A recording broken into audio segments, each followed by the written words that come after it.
Sepanjang kita masih hidup, pasti masih ada dan banyak hal yang bisa kita syukuri, yang bisa kita nikmati.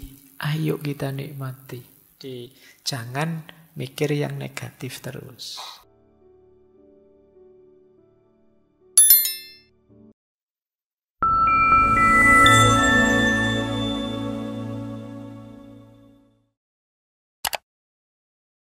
Assalamualaikum warahmatullahi wabarakatuh.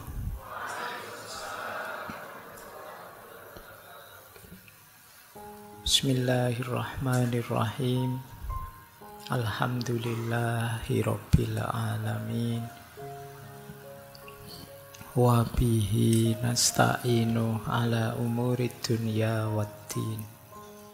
Allahumma sholli wa sallim wa barik ala habibina wa syafi'ina sayyidina wa maulana Muhammadin wa ala alihi wa ashabihi wa man tabi'ahum bi ihsanin ila yaumiddin. Amma ba'du. Bismillah. Mari kita nawaitu belajar. Kita lanjutkan lagi ngaji filsafat kita. Malam hari ini kita ada di tema baru, di bulan yang baru. Tema kita bulan ini tentang self-direction, pengarahan diri. Ini sebenarnya saya ngambil tema-tema bulan ini yang terbayang di kepala saya teman-teman mahasiswa baru. Ya meskipun yang lama juga yang ngaco masih banyak. Tapi yang terbayang itu. Jadi membayangkan generasi intelektual baru yang baru mulai terjun ke dunia pembelajaran orang dewasa. Baru mulai sedang akan beneran jadi manusia yang dewasa.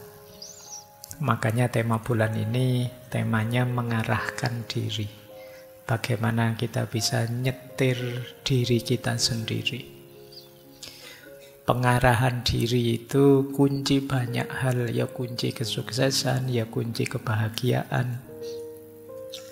Makanya penting, saya anggap penting untuk mengangkat tema itu. Itu kalau ada yang tanya. Ada 4 hal di bulan ini yang akan kita ulas. Yang pertama mindset, struktur atau tata berpikir. Yang kedua passion, minggu depan. Yang ketiga heart instinct. Herd instinct itu naluri untuk mengikuti kelompok. Dan yang terakhir manajemen kemarahan, anger management.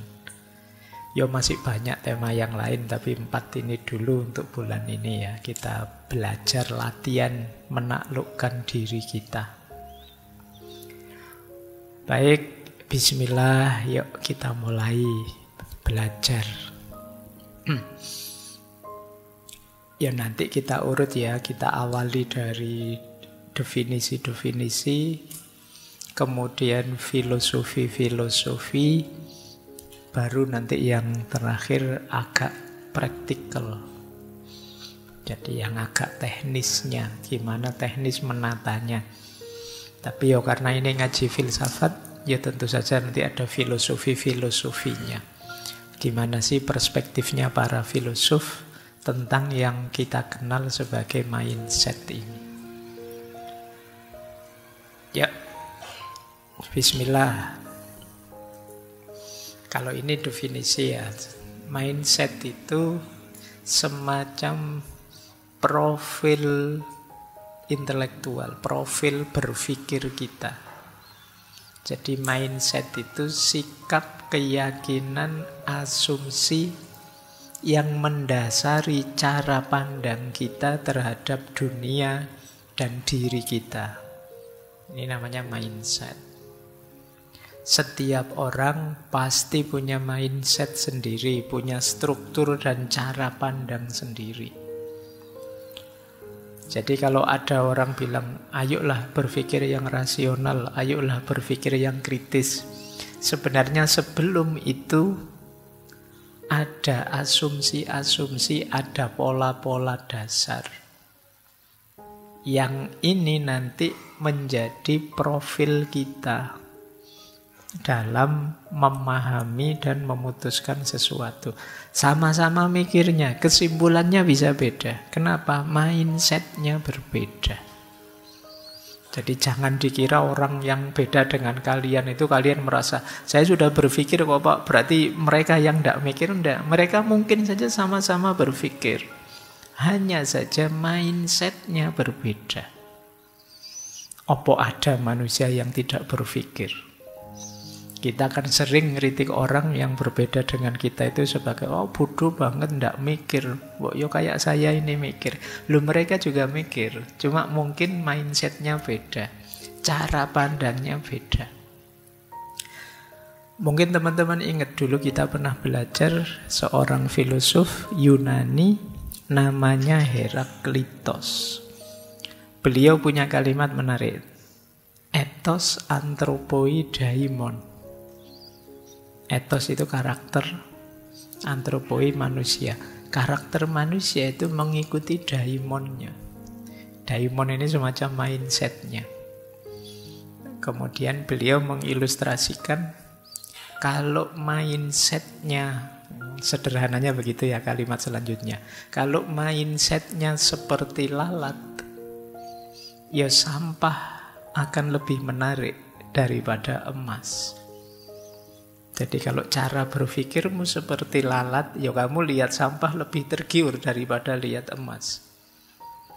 Kalau cara berpikirmu di redaksi selanjutnya seperti babi, lumpur akan lebih menarik daripada air bersih.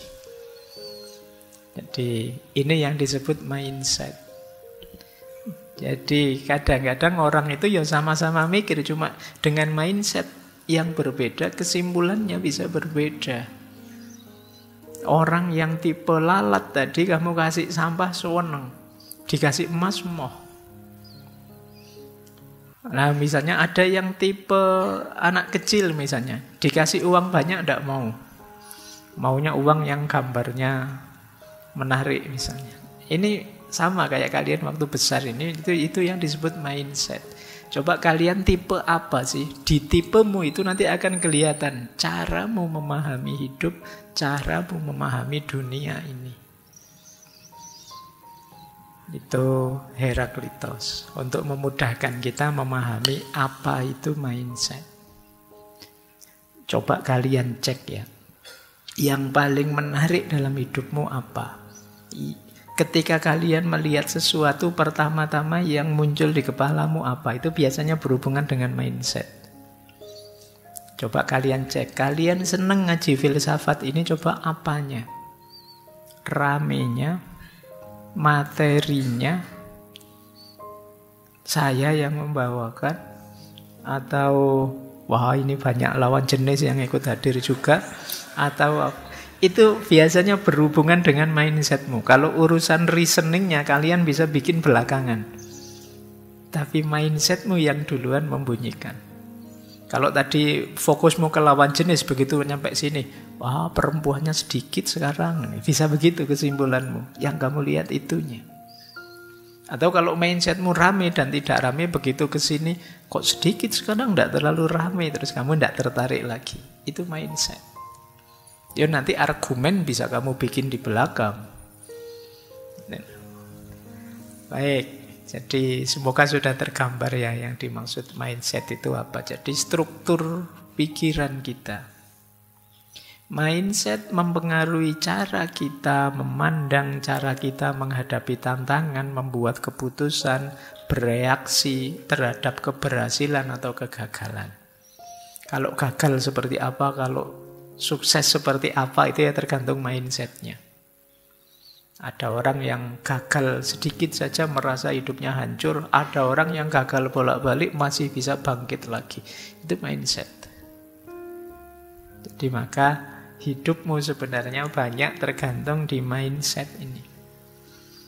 Berhubungan dengan pertumbuhan kita, ketahanan kita, cara kita melihat sesuatu. Di situ saya sebut mindset itu berhubungan dengan titik pandang, cara pandang, dan sudut pandang kita. Titik pandang itu misalnya HP ini, saya lihat apanya. Oh, cuma saya lihat casingnya saja, atau saya lihat LCD-nya saja, atau saya lihat harganya saja, atau ini namanya titik pandang. Kalau cara pandang, cara saya mendekati HP ini sebagai seorang pemakai, atau sebagai seorang penjual, atau sebagai seorang yang ingin disenangkan oleh HP ini, atau ini namanya cara pandang.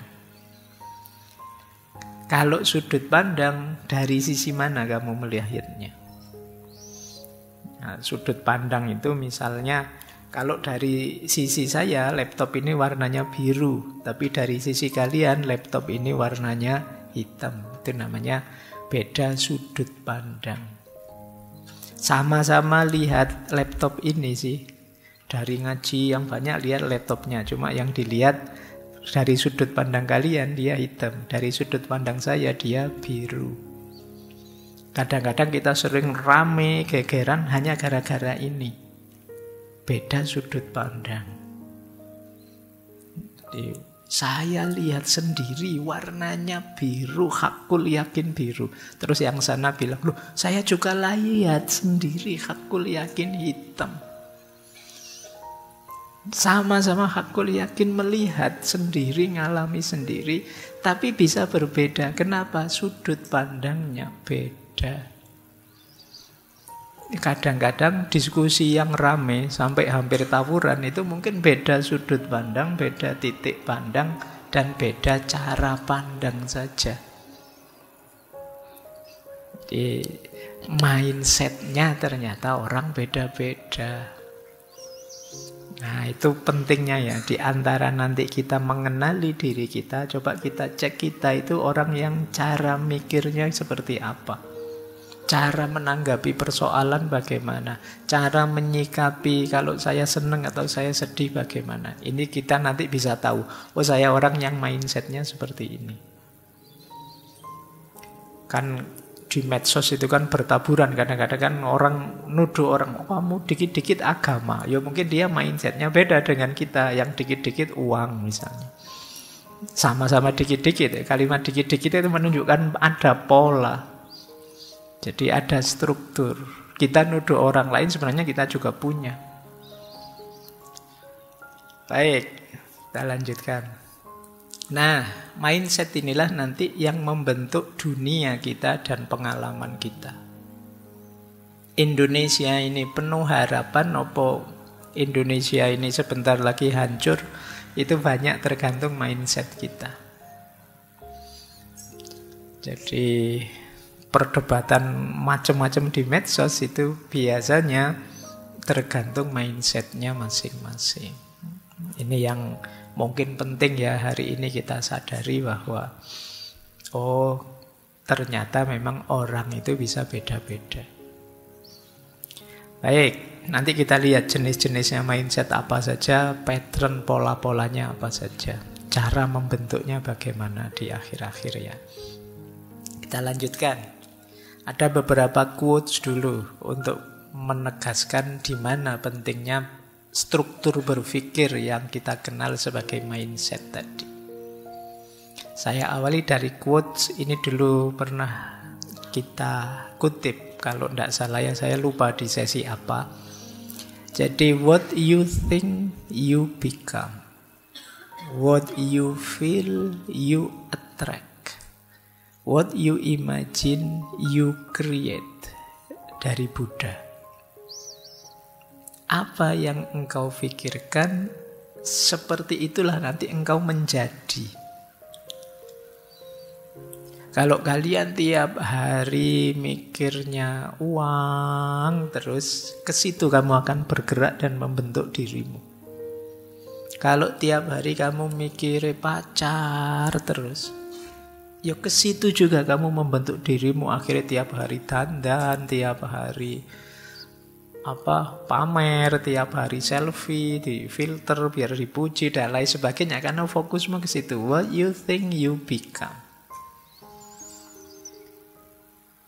Kemudian what you feel you attract. Apa yang kamu rasakan, kamu akan tertarik ke situ. Ini nanti berhubungan minggu depan banyak berhubungan dengan passion. Dan yang ketiga, what you imagine you create. Apa yang engkau bayangkan, itulah nanti yang mendorongmu berkreativitas. Kalian membayangkan, enak ya kalau ngaji itu duduk sih tapi ada sendenannya. Terus muncul ide, gimana kalau kursi yang bisa, akhirnya muncul kursi seperti ini. Ada sendenannya, ada itunya. Ini kan awalnya imajinasi. Laptop ini awalnya hasil imajinasi. HP ini awalnya hasil imajinasi. Mikrofon hasil imajinasi. Jadi apa yang ada di imajinasi kita, disitulah kreativitas akan hidup. Jadi pikiran, perasaan, dan imajinasi akan jadi kuncinya hidup kita. Baik, ini untuk menegaskan dulu ya betapa pentingnya mindset, struktur nalar berpikir kita. Kalau ini Khalil Gibran, Khalil ya pakai K bukan B. Yo, kamu khawatir salah moco. Ini harusnya namanya Khalil, tapi di barat jadi Khalil. Kehidupanmu, kata Gibran, tidak ditentukan oleh apa yang diberikan kehidupan kepadamu, melainkan oleh sikap yang engkau bawa ke dalam kehidupan. Bukan karena apa yang terjadi padamu, melainkan cara berpikirmu saat memandang apa yang terjadi. Kan sering saya contohkan, peristiwanya mungkin sama. Yang membuat ini jadi peristiwa menyedihkan atau peristiwa menyenangkan, itu responmu. Jadi ini lucu atau tragedi, itu responmu. Kamu minum gelasnya ketendang terus jatuh. Bagi kamu yang gelasnya jatuh itu tragedi. Bagi temanmu itu lucu, maka mereka tertawa. Momennya sama, tapi caramu merespon berbeda, maknanya bisa jauh berbeda. Yang datang ke sini refreshing pasti mendapatkan hal yang berbeda dengan yang datang ke sini inginnya belajar. Atau yang datang ke sini karena setia kawan saja, tidak enak diajak teman. Itu kan dapatnya beda-beda. Yang setia kawan nanti dapatnya tambah akrab dengan temannya. Yang nyari refreshing pulang dari sini seger. Yang niatnya belajar pulang dari sini dapat ilmu. Momennya sama, peristiwanya sama. Tapi caramu membaca dan merespon membuat buahnya bisa beda-beda. Jadi hidup ini ternyata tidak semata tentang apa yang terjadi, tapi lebih banyak tentang bagaimana respon kita, tanggapan kita terhadap apa yang terjadi. Kalau kalian anggap ini anugerah, bisa jadi anugerah, tapi bagi yang lain mungkin dianggap bencana, ya beneran jadi bencana. Kuliah itu anugerah apa bencana? Bisa saja kemarin Pak, waktu masuk awal-awal saya anggap anugerah Pak.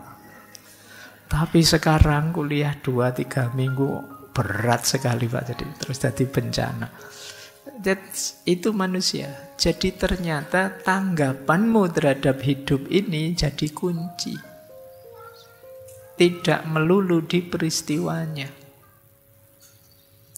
Jauh dari orang tua, positif apa negatif? Itu lagi-lagi tanggapanmu. Bagi yang lain, alhamdulillah Pak, jauh dari orang tua, bebas saya Pak sekarang. Kemarin opo-opo diawasi. Bagi yang lain, wah sedih saya Pak, jauh dari orang tua. Padahal orang tua itu jalan ke surga loh Pak. Kayamu gitu. Oke, jadi ternyata kita itu tergantung mindset kita. Makanya kadang-kadang kalau saya ditanya, Pak, gimana Pak untuk mengatasi kesedihan, mengatasi masalah dengan cepat? Yuk, geser saja mindsetmu. Yang kamu anggap masalah ternyata bisa saja kamu bunyikan anugerah atau tantangan atau kesempatan untuk jadi lebih baik dan lain sebagainya. Makanya ini sebenarnya senjata yang sangat hebat untuk kalian jadi maju, atau bisa juga membuat kalian jadi mundur. Kalau mindsetmu meleset keliru ya jadi masalah. Hadis qudsi ini mungkin sering kalian dengar. Ana inda dhonni abdi bi falyadhunna bi masya'a. Aku sesuai persangkaan hambaku kepadaku. Maka silahkan mereka dengan anggapannya masing-masing sesuai yang diinginkan tentang aku. Ini Allah. Jadi ternyata Allah juga menunjukkan bahwa kita ini punya kuasa untuk menabur anggapan. Kalau di syarah-syarahnya hadis sih, kalau kalian menganggap Allah itu Maha Pengampun, ya akan diampuni dosa-dosamu. Sebaliknya kalau kalian, enggak, saya wis neraka, saya ini, ya inda dzanni abdi. Kamu menganggapnya begitu, ya itu yang terjadi. Wah, saya ini sudah rusak Pak, sudah hancur Pak, sudah tidak ada celah lagi saya bisa bahagia. Ya itulah yang terjadi. Kamu sendiri minta begitu. Apa tidak bisa Allah dari kamu sangat bawah jadi sangat tinggi? Bisa, cuma kamu sendiri mintanya begitu. Kamu sendiri merasa Pak, saya tidak pantas Pak, terlalu tinggi, saya tidak mungkin Pak bisa sukses. Nah kamu sendiri mindsetnya begitu. Sama seperti lalat tadi. Meskipun Allah ngasih emas yang berharga luar biasa, tetap kamu milih sampah. Kenapa? Mindsetmu. Makanya ya monggo saja kata Allah, manusia punya karakter, oleh Allah dianugerahi keistimewaan bisa milih, mukhayyar. Kalian itu mau sangat patuh bisa, mau ingkar juga bisa. Penuh harapan bisa, putus asa juga bisa. Ya kamu milih putus asa, ya rasakan sendiri efeknya. Kamu milih penuh semangat, rasakan sendiri efeknya. Ana inda dzanni abdi bi. Kadang-kadang kita yang bikin ruwet hidup kita sendiri. Kita menafsirkan Allah secara sangat susah dan kita kesusahan sendiri. Menurut saya tidak mungkin Pak Allah mengampuni saya itu. Ya itu yang terjadi. Tafsirmu sendiri. Sering dulu ya saya ilustrasikan bagaimana kadang-kadang kita itu minta pada Allah, tapi kita sendiri tidak terlalu yakin doa kita dikabulkan. Ya Allah, ya inda dzanni abdi bi. Allah datang sejauh keyakinanmu. Kalau keyakinanmu hanya setengah, ya Allah datangnya setengah. Ya Allah, semoga nanti saya lulus kuliah ini cum laude. Tapi apa bisa ya saya cum laude? Wong yo aku iki ndak pinter aku itu. Ya kamu sendiri yang mementahkan doamu. Semoga saya nanti kaya raya, punya istri cantik, punya jabatan tinggi, punya mobil banyak, punya rumah banyak. Terus kamu mikir sendiri, tapi aku kuliah UIN. Bisa ndak ya kaya raya? Bisa ndak ya dapat karir gitu? Kamu sendiri yang mementahkan doamu. Ya Allah, ana inda dzanni abdi bi. Kalau yakinmu setengah, ya Allah datangnya setengah. Kalau kamu yakinmu tinggal seperempat, ya jadi seperempat. Makanya kadang-kadang ada yang tanya, Pak, para kiai, para ulama itu kalau berdoa kok ampuh ya Pak? Ya karena mereka keyakinannya mungkin 100%. Kadang-kadang doa simpel-simpel saja ya. Zaman dulu bahkan para wali songo itu ya kadang pakai bahasa Jawa, tidak harus pakai bahasa Arab. Dan dikabulkan oleh Allah. Kenapa? Kemantapan hatinya. Kita yang lebih sering ragu. Wong kita dibilang, nanti 2045 Indonesia emas. Alah Pak, emas gimana? Wong situasi kita kayak gini, dari mana jalannya jadi emas? Ya sudah, wong kamu sendiri mindsetnya begitu, ya tidak akan nyampe sana sudah. Kalau kamu pesimis, ya tidak akan sampai ke sana. Wong pelakunya kalian kok, dan kalian tidak percaya diri, ya tidak akan nyampe. Nah, itu yang dimaksud ya, ana inda dzanni abdi bi. Ternyata ini mindset, cara berpikir kita. Baik, kita lanjutkan. Ini saya bawa beberapa lagi ya quote menarik. Yang pertama dari Henry Ford. Whether you think you can or you think you can't, you're right. Apakah engkau anggap dirimu mampu atau engkau anggap dirimu tidak mampu, engkau benar. Saya tidak bisa Pak. Ya sudah, berarti kamu tidak bisa, benar. Saya insya Allah bisa Pak. Siap, berarti kamu bisa, ayo. Suka-suka kamu lah. Kamu mau bilang kamu bisa atau tidak bisa, sama-sama kamu benar. Kalau kamu bilang kamu tidak bisa, berarti kamu akan mandek dan tidak melakukan apa-apa. Ya memang benar, selesai. Dan kalau kamu bilang bisa, berarti kamu akan serius, berusaha, berupaya, dan kamu akan sukses. Jadi itu mindset. Dilanjutkan oleh Franklin Roosevelt. Kata Roosevelt, the only limit to our realization of tomorrow is our thought of today. Satu-satunya batas dari realisasi ideal kita besok adalah keraguan kita hari ini. Kalau kita masih ada ragunya, ya besok juga tidak akan 100% hasilnya. Ini yang saya sebut tadi, kemantapan hati. Change your thought and you change your world. Ubahlah pikiranmu dan engkau akan mengubah duniamu.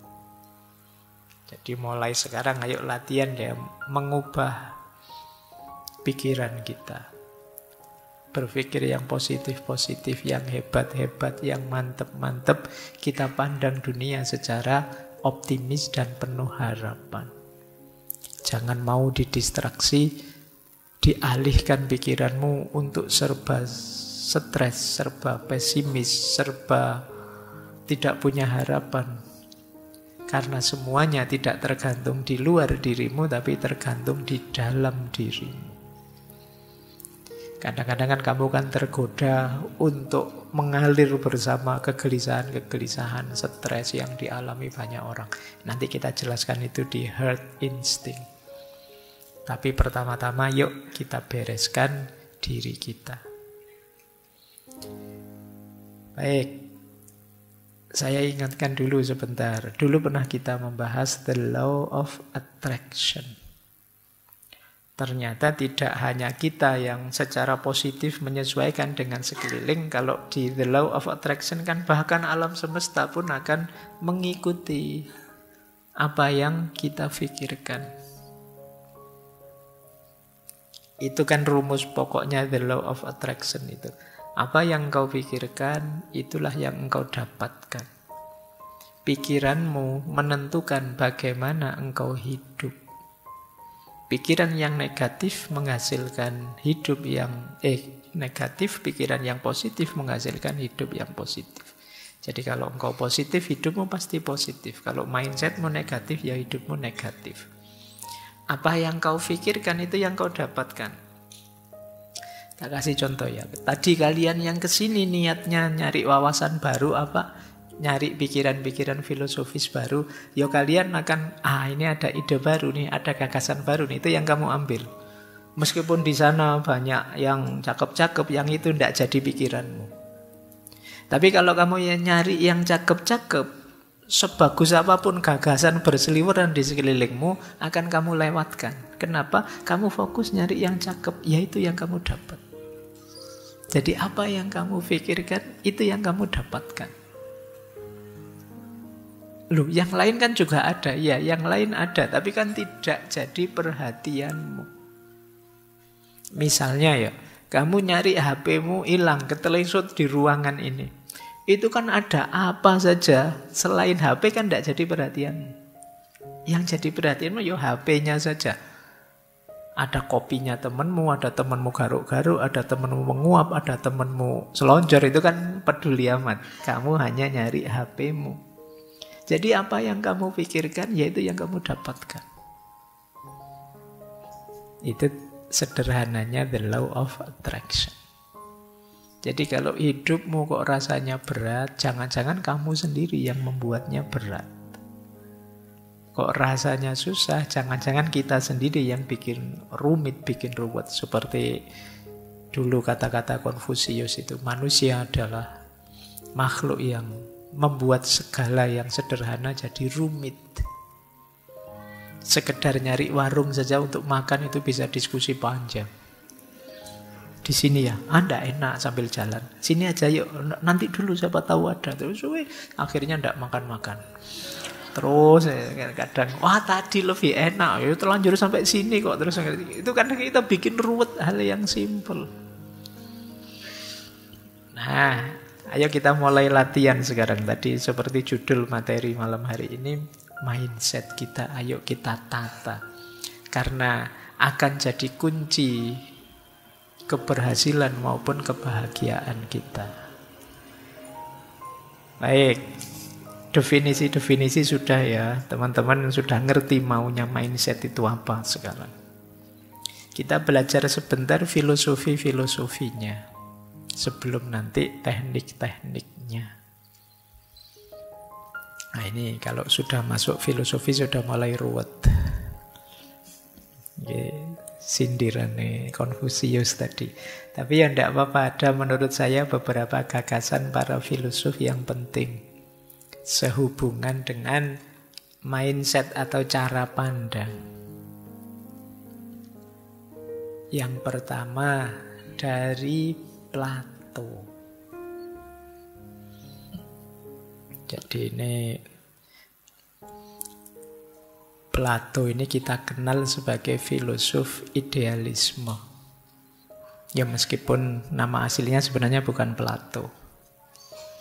Ya Alhamdulillah di Indonesia tidak ada ya pelat O, itu adanya kalau Jogja pelat AB, pelat A gitu.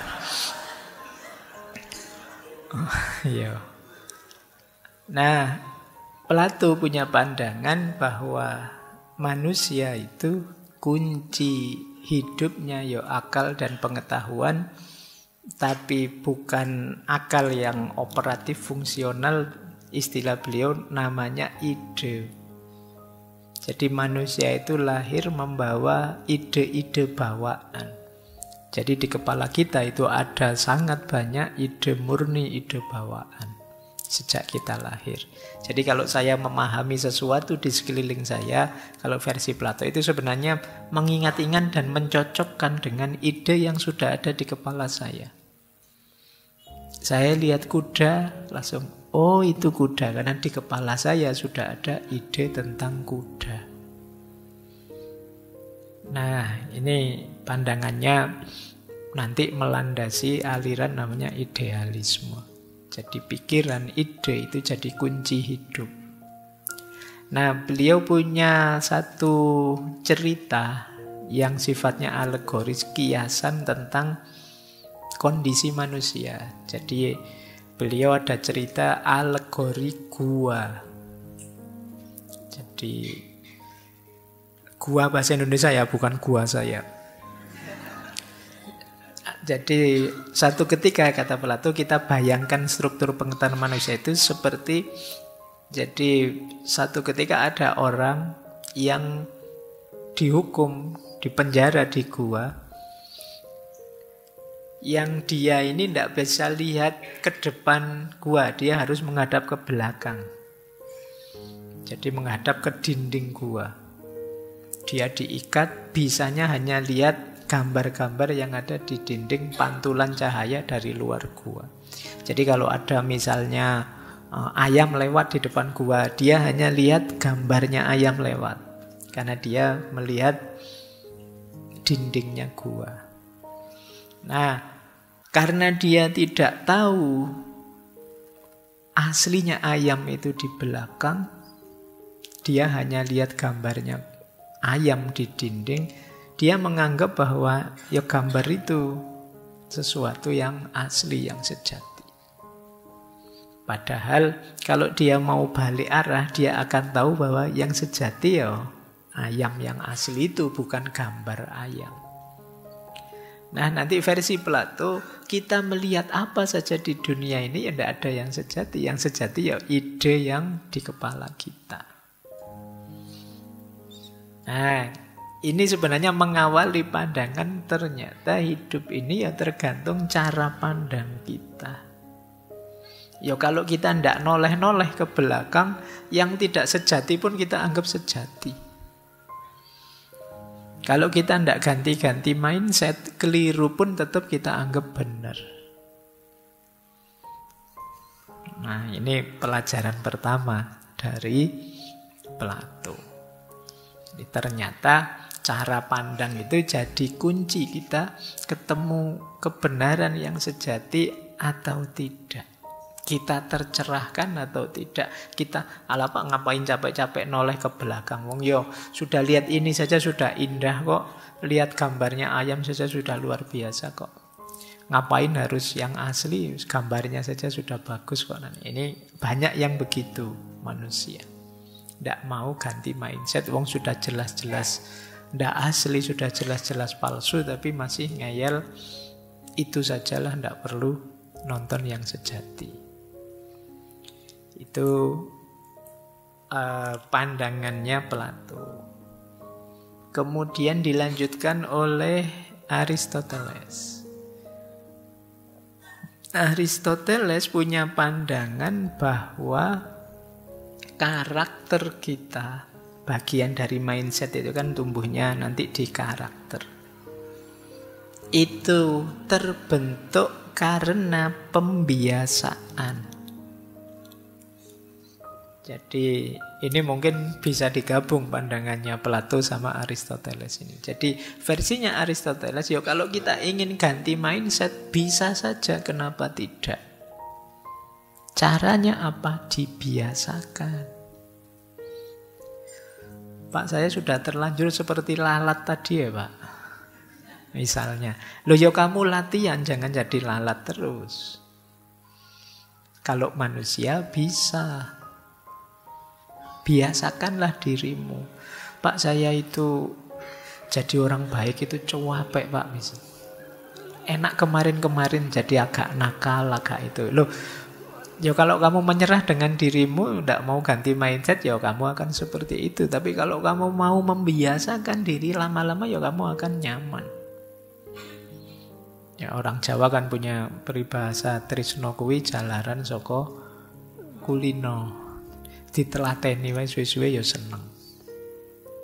Jadi dikulinokan, dibiasakan, nanti nyaman. Makanya rumusnya Aristoteles ya pembiasaan. Jadi kalau memang ingin ganti mindset, gantilah dan biasakan dirimu. Itu versi filosof awal Plato dan Aristoteles. Nah, tahap kedua sekarang kita tengok yang kemarin-kemarin hype, para filosof Stoik. Kita ambil dua ya, Epictetus dan Marcus Aurelius. Kalau versinya Epictetus, yang terjadi, yang penting bukanlah apa yang terjadi pada kita, tapi bagaimana kita menghadapinya. Yang tadi sudah kita singgung sedikit, itu sebenarnya kata-katanya Epictetus. Jadi ternyata kata Epictetus yang lebih penting itu pengendalian diri kita. Kontrol diri kita. Peristiwa luar itu bisa silih berganti, boleh jadi apa saja, tapi kuncinya pengendalian diri kita. Kalau kita bisa mengendalikannya dengan baik, ya kita akan nyaman, bahagia. Kalau tidak, ya sulit kita bisa bahagia. Kalau kita masih terpengaruh oleh banyak hal di luar diri kita akan sulit bahagia. Jadi ternyata pengendalian di dalam dan bagian dari yang ada di dalam diri kita itu kan tadi cara pandang atau mindset. Mirip dengan Marcus Aurelius. Jadi mari kita fokus pada saat ini, hari ini, menjaga pikiran agar terbebas dari kekangan masa lalu dan ketakutan di masa depan, membuang emosi negatif. Disitulah mindset kita akan jernih dan kita mampu hidup bahagia, bertahan di bawah tekanan banyak masalah. Ini Marcus Aurelius. Jadi mindsetnya orang-orang Stoik. Nanti kalian boleh diulang lagi dua tokoh ini. Yang mereka sarankan untuk kita lakukan itu sepenuhnya sebenarnya mengubah mindset kita. Orang menyebutnya mindset Stoik. Nah, jadi cara untuk bahagia dengan cara mengatur, menata mindset kita. Lanjut, filosof kuno sudah, filosof Stoik sudah, masuk ke yang lebih modern. René Descartes dan Immanuel Kant, dua tokoh besar filosof modern. René Descartes kita kenal alirannya ya idealisme juga. Kata beliau, pikiran adalah hakikat keberadaan manusia. Dan kemampuan kita untuk berpikir dan menalar mendefinisikan kita serta mempengaruhi cara kita mengalami dunia. Kuncinya manusia itu ada di pikiran. Kalau di René Descartes, pikiran mempengaruhi tubuh. Jadi kalau pikiran kita kacau, ya tubuh kita bisa terpengaruh ikut kacau. Semuanya berawal di pikiran.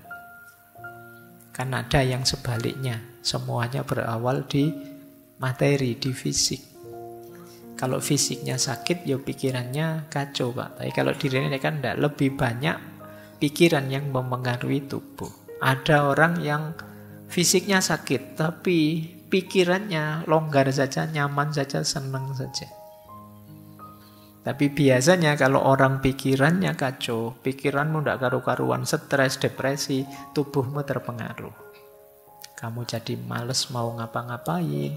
Pikiranmu adalah pikiran tipe malas misalnya. Loh kan efeknya ke tubuhmu, kamu tiap hari rebahan, disuruh apa-apa tidak mau. Saya rencana saya banyak, Pak. Yo hanya rencana. Tidak ada yang jalan satupun. Jadi kemarin libur 2 bulan ngapain aja? Yo, saya sebenarnya ingin ini, ingin itu, Pak. Yo akeh tunggale. Kalau cuma sebenarnya ingin ini, ingin itu. Bila kamu sudah melakukan apa? Nah ini makanya kalau di René Descartes, pikiran itu nanti yang mengontrol fisik. Dialah yang menyuruh jasad kita untuk melakukan ini itu. Ya berarti memang mindset itu menggerakkan kita.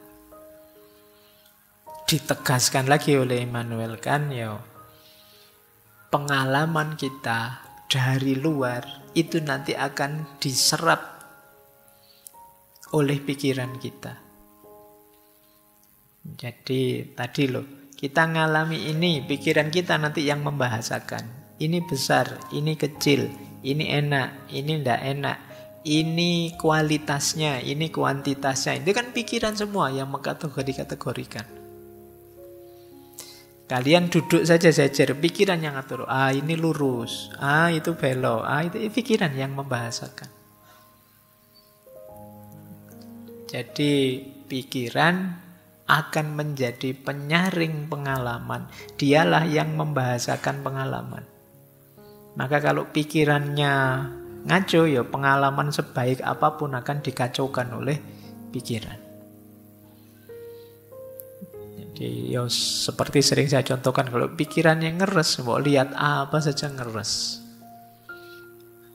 Pikirannya buram, melihat apa saja buram. Jadi pikiran itu mirip kacamata kalau untuk hal yang fisik. Kalau kacamatanya merah, ya kalian lihat tembok yang kuning itu jadi merah. Kalau kacamatamu hijau, lihat tembok yang warnanya putih jadi hijau. Yang warnanya biru jadi hijau tambah biru jadi apa? Hijau tambah biru kok pink.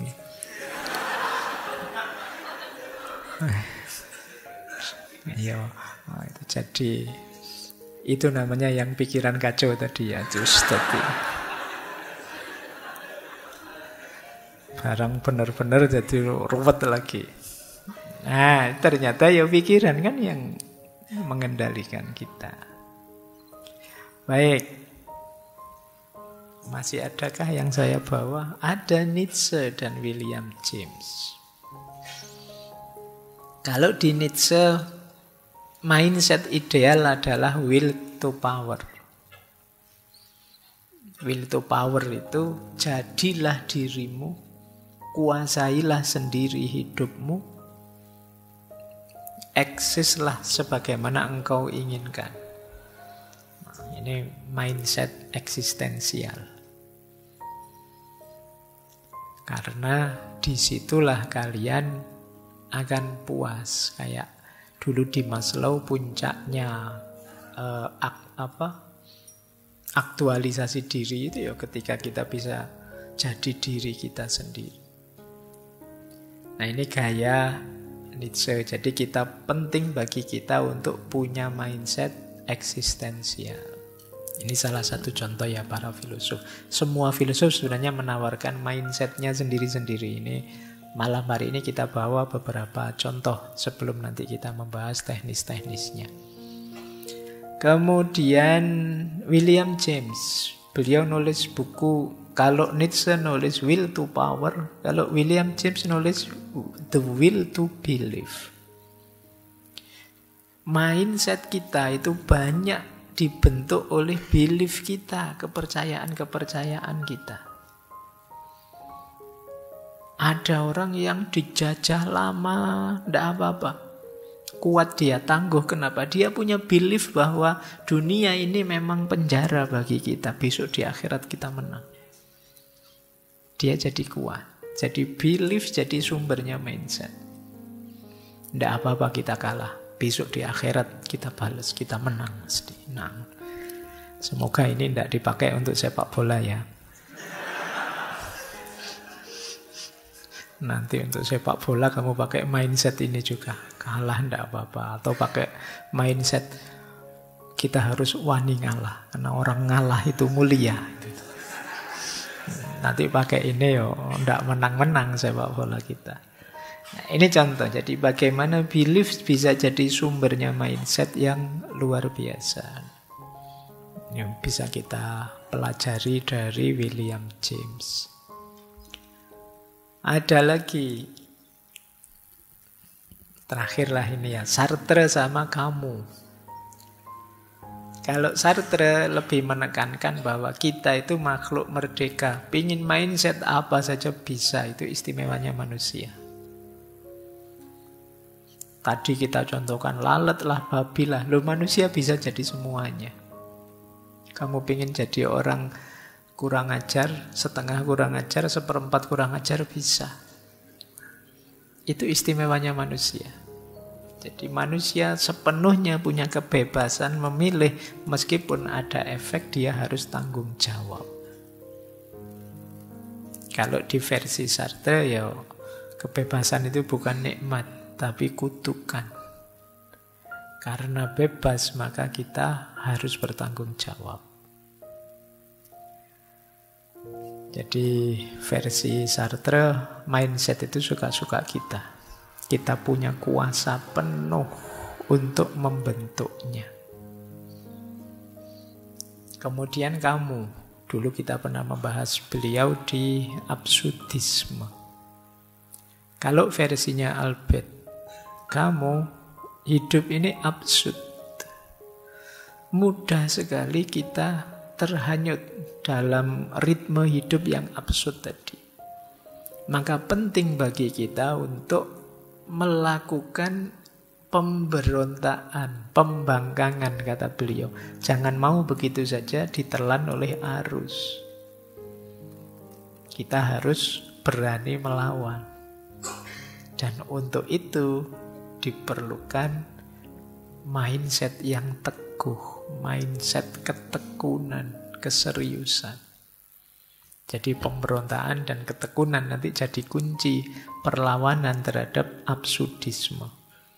Hidup itu pasti absurd, tapi kita bisa melawannya dengan jadi diri kita sendiri. Apa yang kita inginkan, apa yang ingin kita wujudkan.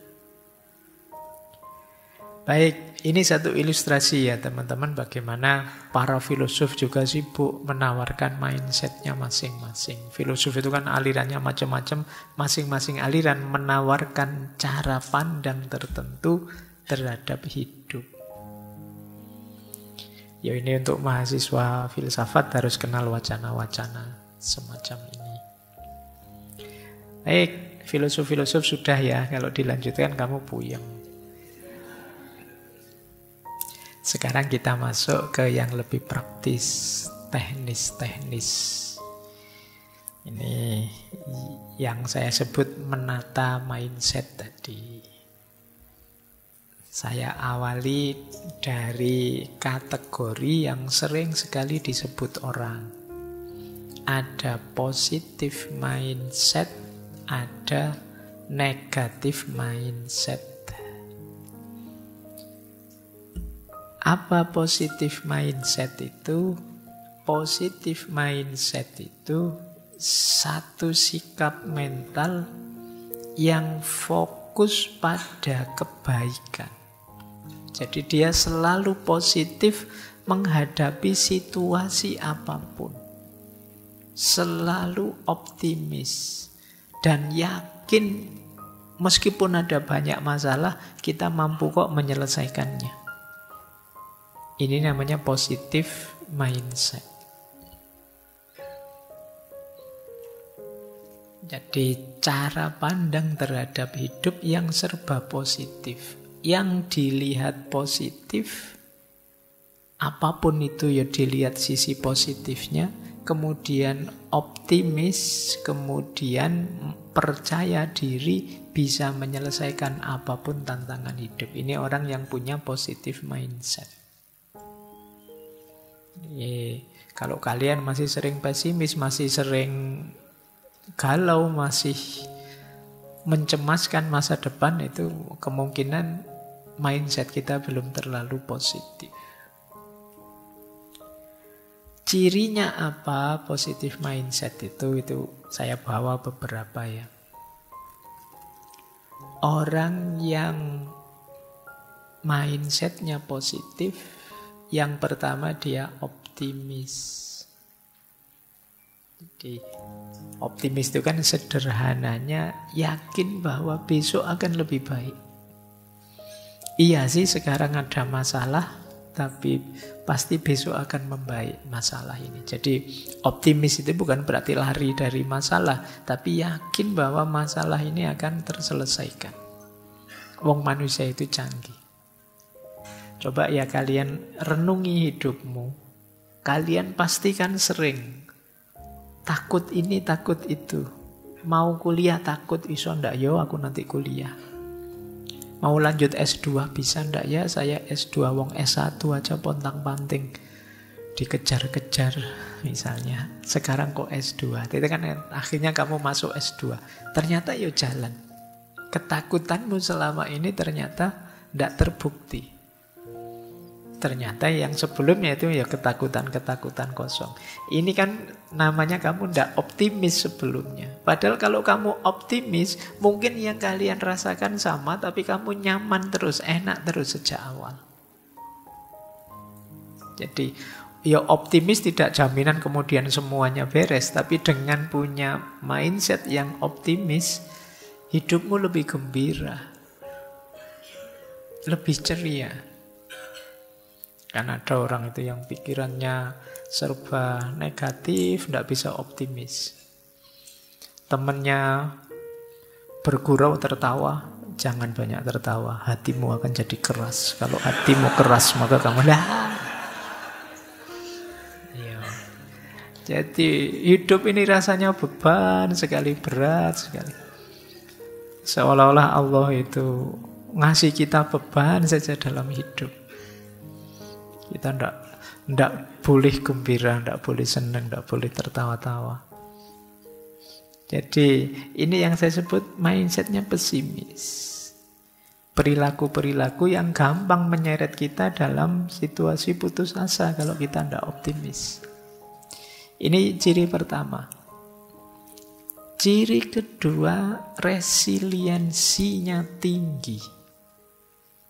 Orang mindset, daya resiliensi itu daya untuk bangkit kembali. Meskipun jatuh, berdiri lagi. Gagal ya, bangkit lagi. Itu daya resiliensinya tinggi. Ya, resiliensi itu kadang digambarkan ada bouncing out, ada bouncing back, ada metamorfosis. Bouncing out itu misalnya kalian hidup di tengah situasi yang pahit sekali, di tengah situasi yang tidak mungkin, tapi tetap kalian bisa tumbuh hebat. Ini namanya kalian bisa bouncing out, bisa keluar, masih bisa. Temenmu ngaco semua, tapi di tengah teman-teman yang ngaco saya masih bisa beres. Itu daya resiliensimu tinggi.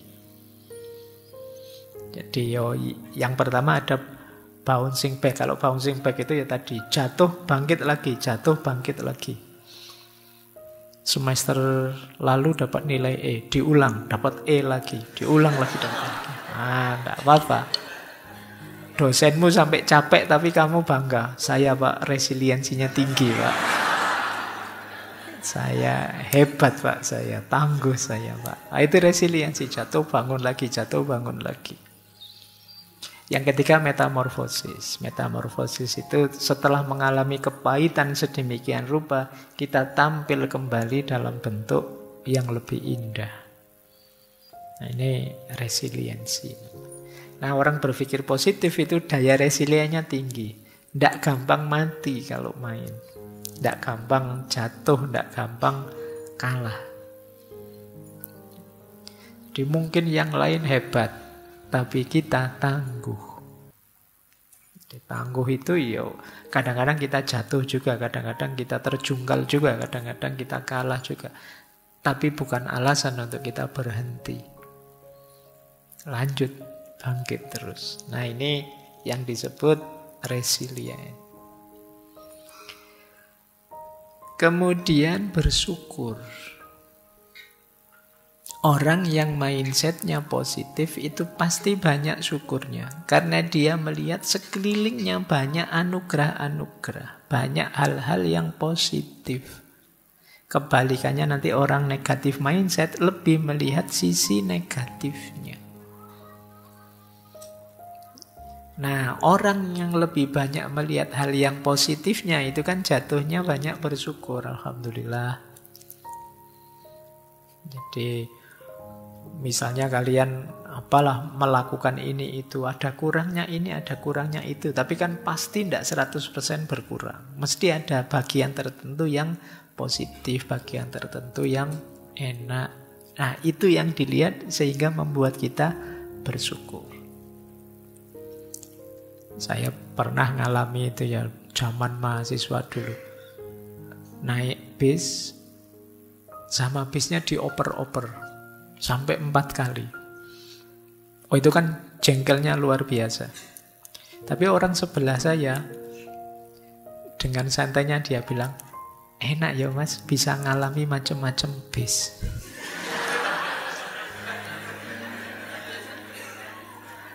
Yang lain bayar sekali dapat 1 bis, kita bayar sekali dapat 4 bis loh. Oh, itu kan yang lain mesuh-mesuh, dia alhamdulillah bisa dapat 4. Nah, jadi dari pengalaman sepahit itu masih bisa bersyukur. Ini positive mindset.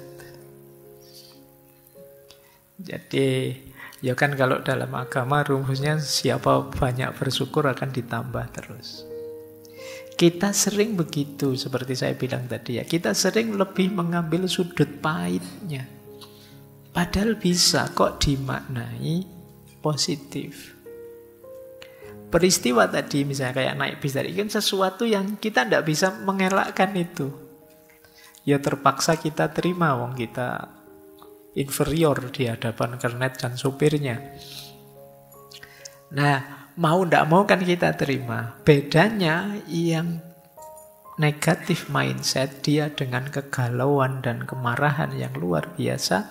Tapi yang positif mindset, dia gembira dan bersyukur. Momennya sama.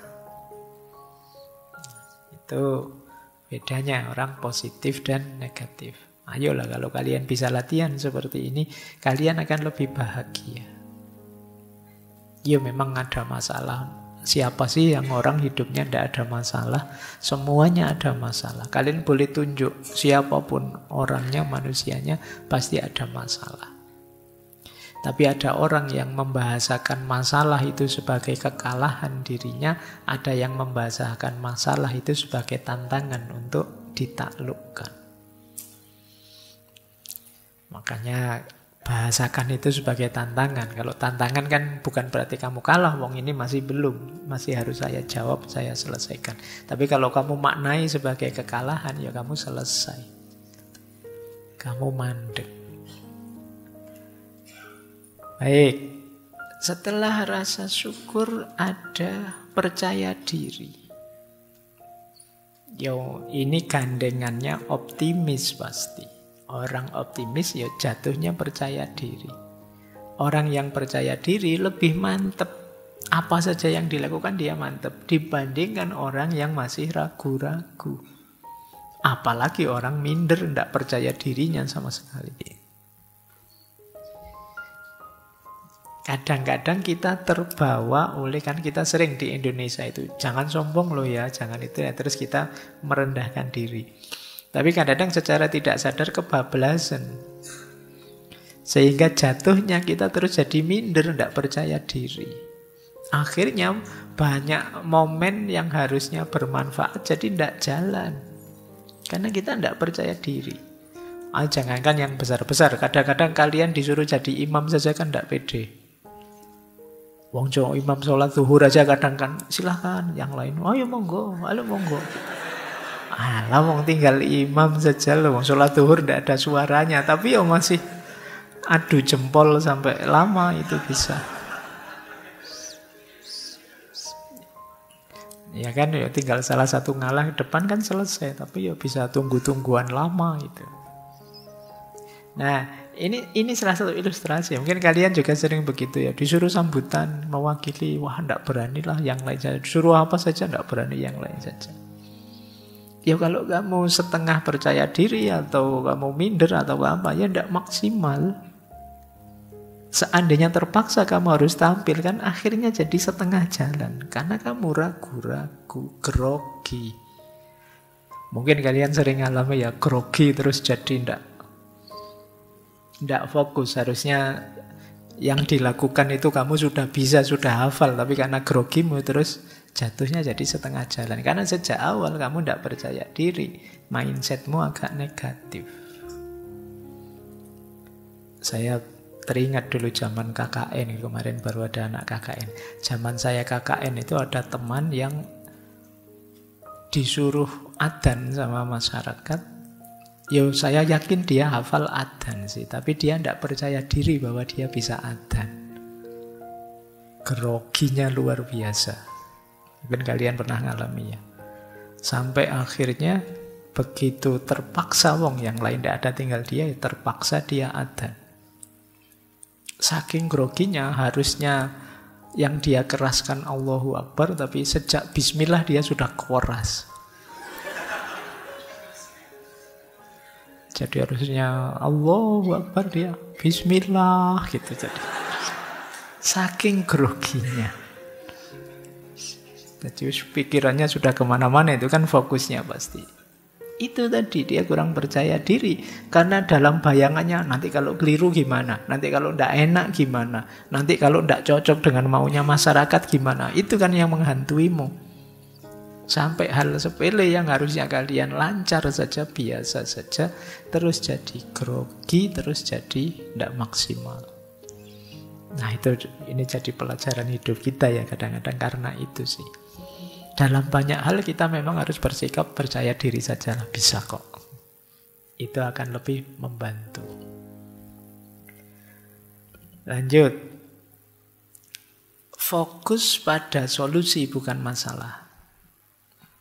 Kenapa fokus pada solusi? Ya biar kita lebih produktif, bukan meratapi masalah. Banyak orang yang begitu ada masalah, bulet di masalah. Jadi Pak, saya masalah ini, kemana-mana meratapi masalahnya. Ini namanya fokus pada masalah. Ayo fokus pada solusi. Kira-kira kalau masalahnya begini, jalan keluarnya seperti apa? Nggak nyampe Pak, ya minta tolong teman. Mungkin ada yang bisa bantu jalan keluarnya gimana. Teman-teman juga nggak tahu Pak. Ya mungkin yang lebih pinter, ustadz, kiai, ulama atau siapa. Masih buntu juga, ya sudah pasrahkan sama Allah. Jadi cuma kadang-kadang kita terlalu banyak meratapi masalahnya, merenungi masalahnya, bukan fokus pada mencari solusinya. Ada banyak momen yang kita itu terlalu banyak membahas masalahnya, diulang-ulang terus. Iya, semua orang tahu ada masalah itu. Solusinya sekarang bagaimana? Tapi kadang-kadang ya termasuk algoritmanya medsos itu kan sering itu mengulang-ulang fokus masalah. Jadi akhirnya tambah panas, tambah panas, tambah panas, tambah ada solusinya. Lanjut. Terus positive mindset itu tumbuh dan belajar. Iya, kita sekarang banyak kekurangan. Ada banyak hal yang kita tidak mampu, maka kita siap belajar dan tumbuh semakin baik, semakin baik. Saya akui saya tidak bisa adzan, tidak bisa qiraah misalnya. Tapi saya bisa belajar adzan, belajar qiraah. Besok insya Allah saya bisa. Minggu depan insya Allah saya bisa. Ini namanya positive mindset. Banyak orang yang begitu sadar saya tidak bisa, terus padam dia. Merasa dirinya lemah, merasa dirinya hina, merasa dirinya rendah. Nah itu berarti ya dia tidak positif mindsetnya. Jadi mindset positif itu menerima bahwa ada yang kurang. Saya belum maksimal, saya belum istimewa. Tapi setelah ini saya akan belajar untuk jadi lebih baik, lebih bagus, lebih istimewa. Dan terakhir positive mindset itu mindfulness. Sederhananya mindfulness itu kita bisa menikmati momen demi momen hidup. Jadi kita bisa asik dengan hidup kita. Itu nanti yang membawa pada syukur. Alhamdulillah ya Allah. Kan paling minimal seruat apapun hidup kita, alhamdulillah ya Allah masih diberi sehat, masih diberi hidup. Kalau sudah mati Pak, ya sudah selesai. Kan gitu aja. Sepanjang kita masih hidup, pasti masih ada dan banyak hal yang bisa kita syukuri, yang bisa kita nikmati. Ayo kita nikmati. Jadi jangan mikir yang negatif terus. Inilah cirinya positive mindset.